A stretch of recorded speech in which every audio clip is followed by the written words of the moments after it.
میرا تعلق سفید پوش اور انتہائی مذہبی گھرانے سے تھا۔ میرے والدین کی شرافت کی لوگ مثالیں دیتے تھے۔ اللہ کا بھی خاص کرم تھا کہ اللہ نے ہمارے گھر کو شیطانی وسوسوں سے بچایا ہوا تھا۔ ہمارے گھر کا ماحول بہت پاکیزہ تھا۔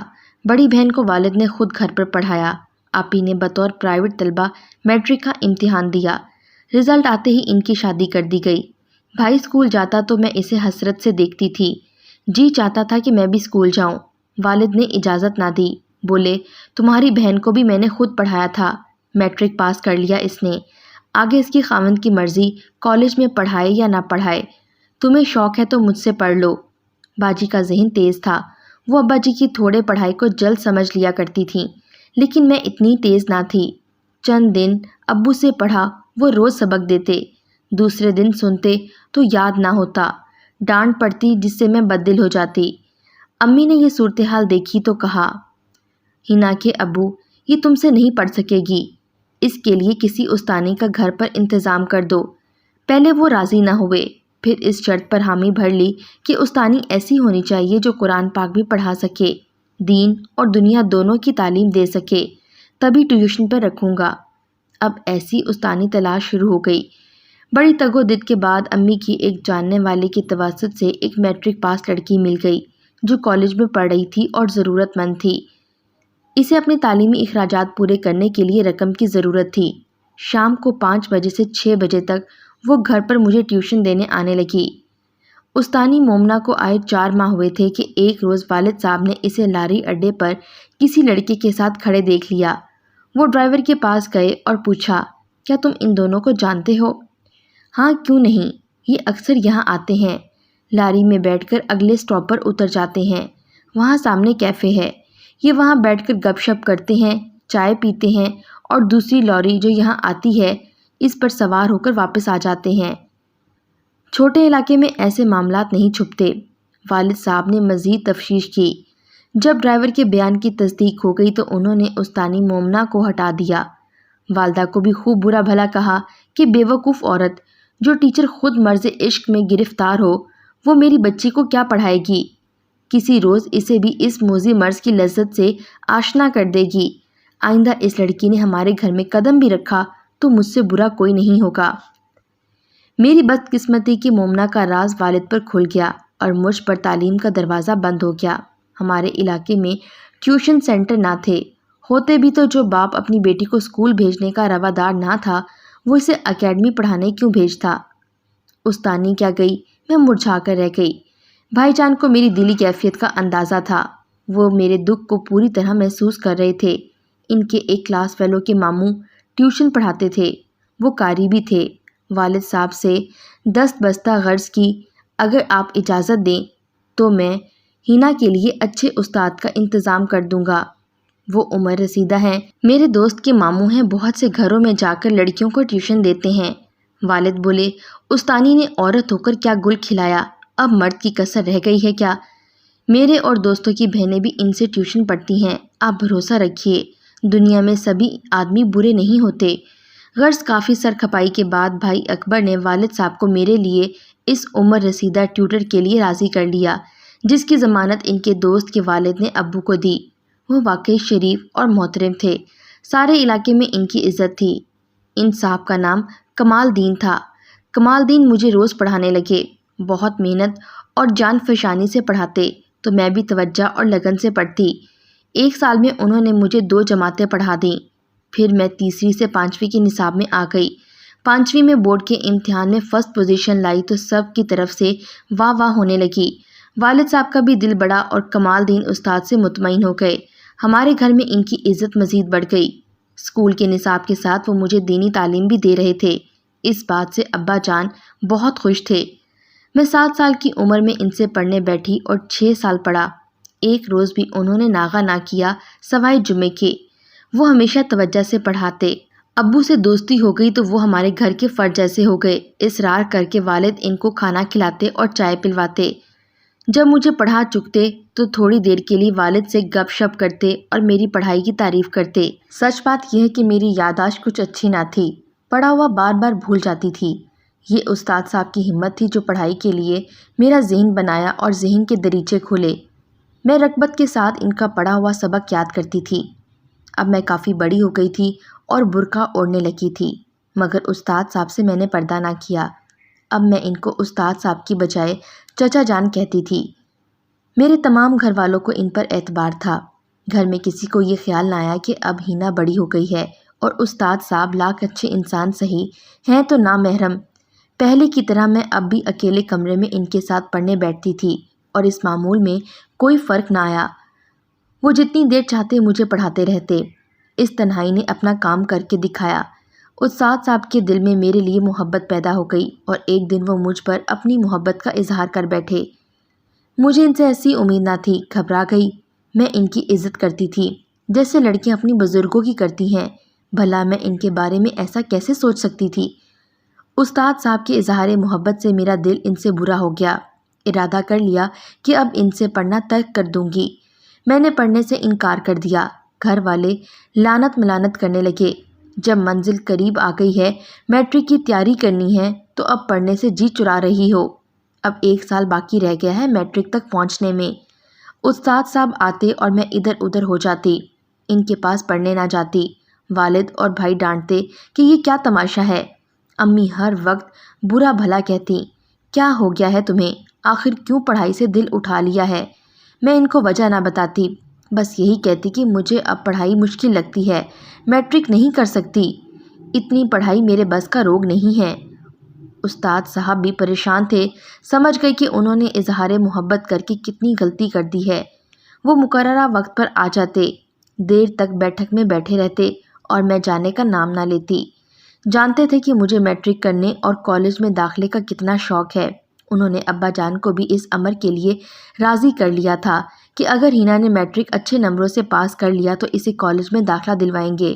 ایسی ہونہار بچی پر علم کے در بند کرنا ظلم ہوگا۔ ان کی کوششیں برآور نہ ہوئیں۔ میں نے ان سے پڑھ کر نہ دکھایا، پڑھنے سے صاف انکار کر دیا اور انہوں نے روزانہ آنا موقوف کر دیا۔ اب وہ کبھی کبھار ابا سے ملنے آتے تھے اور باہر سے ہی مل کر چلے جاتے تھے۔ بھائی جان BA کے پرچے دے چکے تھے، انہوں نے مجھے قائل کیا کہ وہ خود پڑھائیں گے اور تمہیں میٹرک کا امتحان دینا ہوگا۔ اپنے بھائی سے پڑھنے پر مجھے کیا اعتراض تھا؟ خوش خوش بھائی جان سے پڑھتی رہی اور یوں انہوں نے تیاری مکمل کرا دی تو میں نے امتحان دے دیے، اچھے نمبروں سے میٹرک پاس کر لیا۔ بے شک اس میں استاد کمال دین کی بہت محنت شامل تھی، لیکن ان کی ایک غلطی نے یہ اعزاز ان سے چھین لیا کہ وہ ایک اچھے استاد اور قابل بھروسہ انسان ہیں۔ کالج میں داخلے شروع ہو گئے۔ والد صاحب بیمار پڑ گئے۔ بھائی نے وعدہ پورا کیا اور مجھے گرلز کالج میں داخلہ کرا دیا۔ یہاں بھی محنت اور لگن سے تعلیم جاری رکھی کیونکہ کالج میں پڑھنا میرا خواب تھا۔ ایک روز کالج سے گھر لوٹ رہی تھی کہ کسی کو اپنا تعاقب کرتے پایا۔ مڑ کر دیکھا، حیرت زدہ رہ گئی۔ یہ میرے وہی استاد محترم تھے جنہوں نے مجھے تقریباً 8 سال پڑھایا تھا اور آخر میں اپنے کیے کرائے پر پانی پھیر دیا۔ انہیں دیکھ کر کچھ دیر کو تو وحشت زدہ ہوئی، پھر اعتماد بحال کر لیا اور بغیر پیچھے دیکھے اپنی راہ چلتی رہی، یہاں تک کہ باخیریت گھر پہنچ گئی۔ مجھے نہیں معلوم کب تک استاد کمال دین میرے پیچھے آئے اور کب راہ مڑ گئے۔ ہفتہ بعد پھر یہی واقعہ ہوا۔ اس بار بھی نظر انداز کیا۔ بازار میں ان کو تماشا بنانا نہیں چاہتی تھی اور نہ ہی خود کا تماشا بنانا چاہتی تھی۔ ان کا احسان بھی یاد تھا کہ مجھ کن ذہن پر انہوں نے کتنی محنت کی تھی جب میں چھوٹی سی تھی اور بار بار پڑھا ہوا سبق بھول جاتی تھی۔ تیسری بار میں نے ان کے تعاقب کو نظر انداز نہ کر سکی اور جب وہ میرا تعاقب کرتے ہوئے قریب آ گئے تو رک گئی اور مڑ کر ان سے مخاطب ہو گئی۔ استاد صاحب، کیا بات ہے؟ کیا کوئی مسئلہ ہے جو آپ یوں میرا پیچھا کر رہے ہیں؟ کوئی پرابلم ہے تو بتائیے۔ میں بہت شرمندہ ہوں ہینا تم سے، اور تم سے معافی مانگنا چاہتا ہوں۔ جس روز اظہار محبت کی غلطی ہوئی اس دن سے جان سولی پر لٹکی ہے۔ جیتا ہوں نہ مرتا ہوں۔ شرمندگی اس قدر ہے کہ اپنے ضمیر سے بھی آنکھ نہیں ملا سکتا۔ اتنا پچھتاوا ہوتا ہے کہ کبھی کبھی جی چاہتا ہے کہ خودکشی کر لوں۔ زندگی کی بس اب ایک خواہش تھی کہ تم سے ایک بار کہیں مل جاؤں تو تم سے معافی مانگ لوں۔ اگر تم معاف کر دو تو سکون آ جائے گا۔ یقین کرو، سکون سے مر جاؤں گا اور قبر میں بھی سکون سے سوؤں گا۔ وہ اس قدر نادم نظر آ رہے تھے کہ مجھے ان پر ترس آ گیا۔ ان کی داڑھی آنسوؤں سے بھیگ چکی تھی۔ یہ رستہ تھا، عام گزرگاہ تھی۔ مجھے ڈر بھی لگ رہا تھا کہ لوگ ہمیں دیکھ رہے ہوں گے تو وہ ہمارے بارے میں کیا سوچیں گے۔ جب انہوں نے ہاتھ جوڑ کر کہا کہ ہینا کہو تم نے مجھے صدقے دل سے معاف کیا، تو میں یہ الفاظ دہرائے بغیر نہ رہ سکی اور کہا، استاد صاحب میں نے آپ کو صدقے دل سے معاف کیا۔ بے شک بھول انسان سے ہو جاتی ہے اور آپ بھی ایک انسان ہی ہیں۔ بولے انسان بوڑھا ہو جاتا ہے اس کا دل مگر بوڑھا نہیں ہوتا، اور دل پر کسی کا اختیار نہیں۔ اسے کوئی شے پسند آ جائے تو بچہ بن جاتا ہے۔ تم نے میری بھول کو معاف کیا، مجھے سکون آ گیا۔ اللہ تم کو خوش رکھے، اب کبھی تمہارے راستے میں نہیں آؤں گا۔ واقعی اس روز کے بعد استاد صاحب پھر کبھی میرے راستے میں نہ آئے۔ انہوں نے مجھ سے استدعا کی تھی کہ ان کے اس راز کو میں راضی رکھوں اور کبھی کسی کو نہ بتاؤں۔ میں نے بھی ان کی بزرگی کی لاج رکھتے ہوئے کبھی اس بات کا کسی سے ذکر نہیں کیا، اور ایک انسان غلطی سمجھ کے فراموش کر دیا۔ اور انسان کا دل واقعی کبھی کبھی ایسی خطا کر دیتا ہے جب کوئی اپنی دلی کیفیت پر قابو نہیں رکھ سکتا۔ میں اچھی لڑکی تھی، استاد کمال دین بھی باکردار آدمی تھے، تو یہ کہانی شروع ہونے سے پہلے ہی ختم ہو گئی۔ میں رسوا ہوئی اور نہ ہی ذلیل و خوار ہوئی، لیکن سوچتی ہوں ہمارے معاشرے میں آئے دن ایسی کہانیاں جنم لیتی رہتی ہیں۔ یہ داستانیں کوچا کوچا بکھری پڑی ہیں، جب نا سمجھ اور نادان نو عمر لڑکیاں اپنے گھاک قسم کے استادوں سے مروب ہو کر ان کے ہاتھوں میں کھلونا بن جاتی ہیں اور آخر میں عمر بھر کا پچھتاوا پلے باندھ جاتی ہیں۔ والد صاحب کی بیماری بہت بڑی تو ان کو لاہور لے گئے، جہاں کینسر تشخیص ہوا۔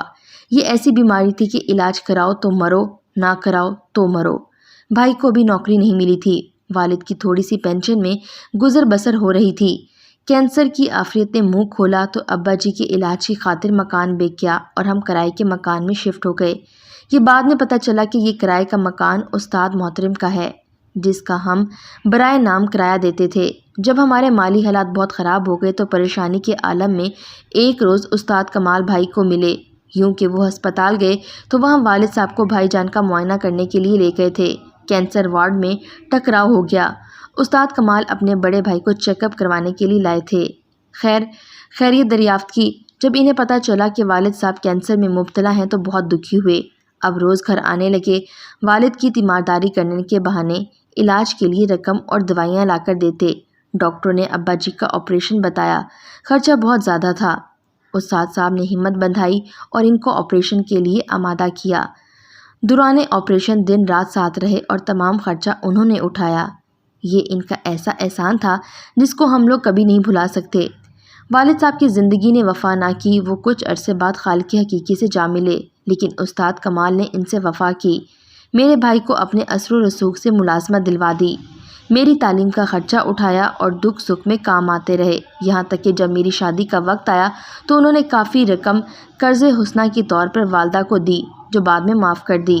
ان کی عنایت سے آج میں اپنے گھر میں خوش اور آباد ہوں۔ بھائی برسر روزگار ہے، امی ان کو ہر وقت دعائیں دیتی ہیں، اگر وہ مدد نہ کرتے تو ہمارا کیا بنتا۔ آج میں سوچتی ہوں کہ انسان بھی عجب فطرت لے کر پیدا ہوتے ہیں۔ ایک وہ ہیں جو محبت کے دعوے دار ہوتے ہیں مگر محبت کو آڑ بنا کر دوسروں کو شکار کرتے ہیں، ان کی عزتوں کو خاک میں ملا کر خاندانوں کو تباہ کر دیتے ہیں، اور ایک وہ جو واقعی محبت کرتے ہیں تو پھر صدقے دل سے بغیر کسی طمع اور لالچ کے اس جذبے کو دل میں چھپا کر رکھتے ہیں، عمر بھر اس پھول کو مرجھانے نہیں دیتے۔ محبت پر کسی کا اختیار نہیں، یہ عمر کے کسی بھی حصے میں انسان کو ہو سکتی ہے، لیکن محبت میں غلط راستہ اختیار کرنا یا نہ کرنا یہ انسان کے اختیار میں ہوتا ہے۔ خدا ہمیں ایسی آزمائش سے بچائے رکھے۔ گناہ سے بچنا بھی خدا کی خاص عنایتوں میں سے ایک عنایت ہے، اور ایسی عنایت اللہ ہر کسی کو عطا فرمائے، آمین۔